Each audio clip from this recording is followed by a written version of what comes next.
we're here to serve the community, right? And so if we're not listening to the community and what their needs are, we're not doing their jobs.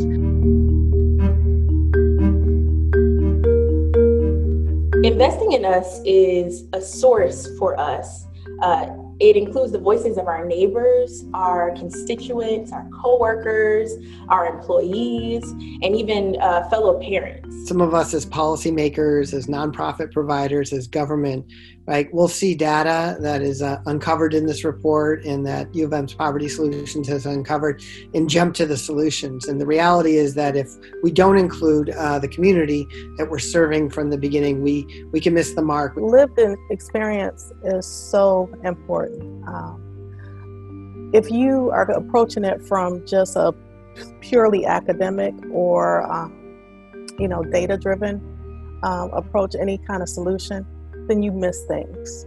But when people have lived experience, they can tell you how those solutions will really play out on the ground. They can also tell you what's important. So as we're thinking of how to design that next job program or how to design that next financial workshop or grant program, or even what components should we include in our next community project as a community-based organization, investing in us, this report could be used to inform those efforts.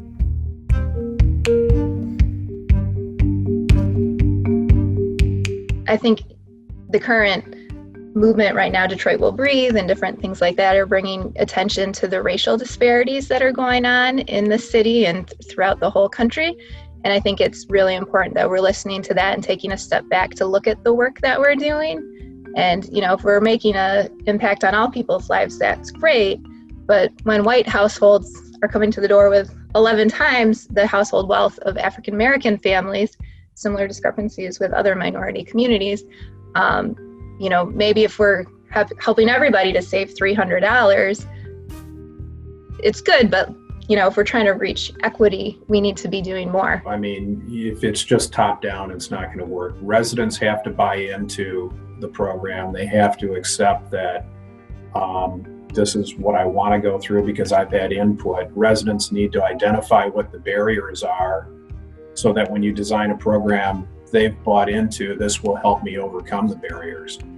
Otherwise, it's not going to work. We've seen time after time where people put together well-intentioned programs, but they may not fit exactly what the resident needs. We might have the right solution, the right tool, right strategy, but if we're not designing it from the get-go in a way that includes those folks, then it'll never get there. But what I'd like to see is that people who have resources to take a really good look at this and to look at what the community wants, what people are really needing, and how resources,